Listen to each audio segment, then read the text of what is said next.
News 46. Local coverage you can count on.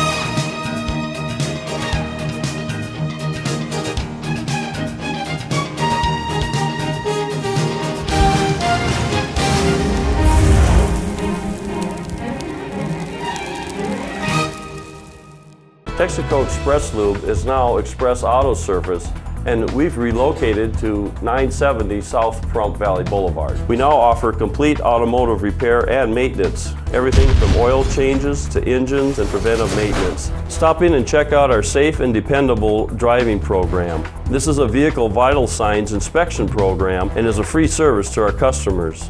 Express Auto Service offers Pahrump residents quality parts and service at affordable prices. As usual, Pahrump Valley Fire and Rescue were busy this weekend, as they are every day, actually. They responded to 3 accidents and a structure fire, one after the other. We're going to speak to Fire Chief Scott Lewis. First, we had a moped down. Yeah, so it was a report of a motorcycle down, actually. And upon arrival, we did, in fact, find a moped that with a person down on the ground. That person was subsequently treated on the scene and then taken to Base 21, Mercy Air Base 21, and flown to Las Vegas for trauma care.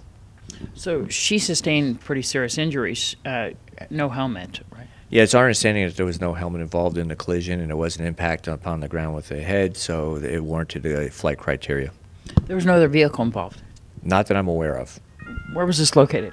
This was located on Game Bird Road, just east of Homestead. And then we had a second air flight with a quad, I believe. Yes, it was a quad accident on the very south end of town off of Homestead Road.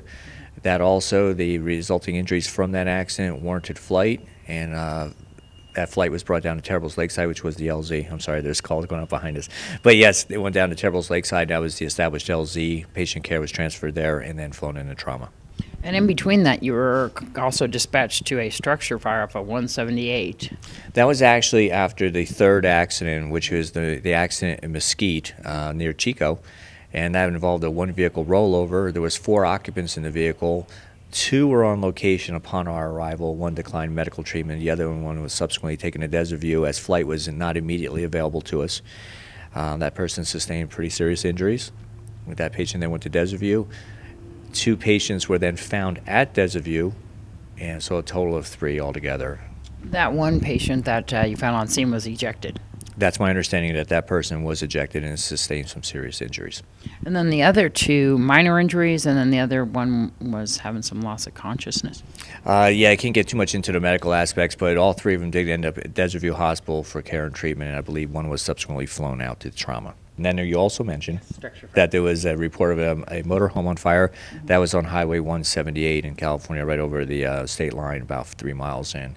And upon arrival, we did in fact find a fully involved RV off to the side of the road. There's no immediate exposures, easily extinguished, and then arrived and took over the scene. So this wasn't actually a traveling vehicle.